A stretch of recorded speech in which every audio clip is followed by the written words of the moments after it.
Good morning, friends. It's the real Turtle Man, and as some of you know, I write a little bit. Some of what I write's true. Some of what I write's truth may get stretched a little bit, and some of it's just out there. But today's story, I'll let you be the judge. I wrote this back a good while back, and I'll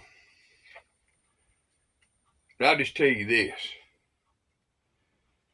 It's hard to believe. It happened back in 1998. At the time, I was an avid turkey hunter. I mean, if turkey season was open, I was hunting. And if I had done filled my quota, I was guiding somebody. I loved to turkey hunt. Well, this was in the early spring. Like I said, back in 1998, I was up on this real pretty ridge on a little bench up on Taylor's Ridge. And I had scooted up to a big, really a monster, white oak. It had my back and everything covered because I like to get that way just in case there's a turkey hunter up there that's not as safe as I am. I don't want to get shot for a turkey.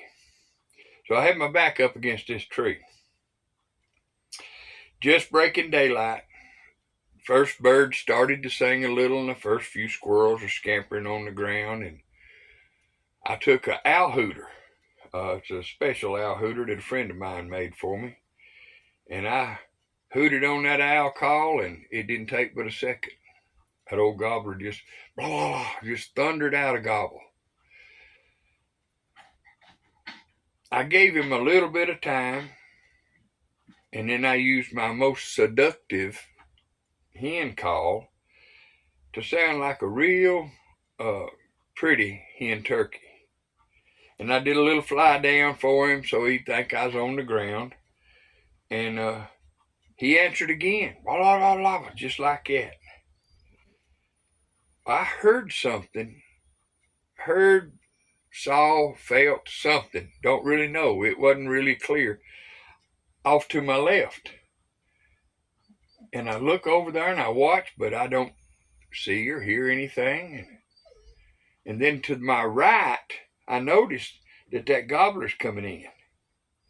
And he is almost to where I can shoot. And I'm not moving my gun. My gun's already up. I got it in a certain place, and I'm waiting on the turkey to come there so I don't have to make a movement that might scare the bird. But the whole time I'm watching, which took a few minutes for this gobbler to come on in to my shooting range, I got a real uneasy feeling. Something's watching me. I just knew it. It's just like all the hair on my neck was standing up, and something, I dismissed it a time or two. It's like buck fever. It's gobbler fever. I'm here. It's a big trophy bird coming in. He's probably a 12-inch bearded turkey. He's a monster. And I'm just nervous from that. That's what it is. I keep telling myself, but it wasn't. I kept having the feeling that something was watching me.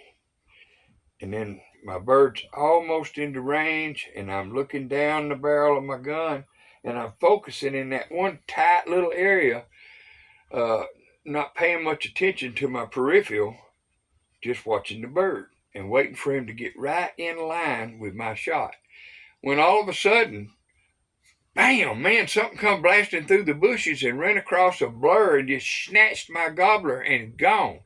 And I'm sitting there in amazement. What just happened? What I saw, folks, cannot exist. What I saw can't be real. But I saw it. A couple of years go by, and I'm back in that area, within a mile or two of that area, hunting ginseng. And I'm standing in, I'm talking about chest deep patch of rattleweed, which is a very good indicator of good ground for ginseng. I done went through some bloodroot and some Indian turnip and all this other stuff that's indicators I'm and a good place for ginseng. And then I start to see it. Well, I'm focused on digging ginseng and watching for rattlesnakes. And I'm digging around there, getting those roots up and putting them in my bag and planting seeds. And not only do I plant the seeds that I harvest, I also plant seeds that I bring in. So I put a lot of ginseng out. Well, I'm focused on doing that. And then all of a sudden, I get that feeling again. Somebody's watching me. Well, I look around. I look around real good.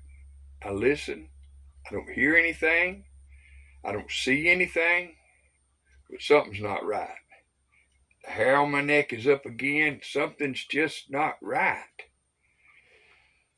Well, I try to dismiss it and go on back to digging ginseng, but I brought a lunch with me. My wife packed because I told her, I said, hey, I may be out there all day, or if I get in a good patch and I'm digging and it's late, I just pack me enough to eat and I'll just spend the night, get up the next day and maybe dig a little before I come home. Well, that's what she had packed me, a nice lunch, and I had it in a backpack, and it was probably 50 yards back down the ridge from where I was. Uh, and as I was digging, I had this feeling that something wasn't right. And then all of a sudden, I got hit with a smell, a stench of real bad BO, wet dog, musky goat or pig smell. And it was just almost take your breath, gag you strong. But I didn't know what it was. And I turned around and looked, and that same thing that I had saw during the turkey season had my backpack and was heading back down the ridge. I saw it again.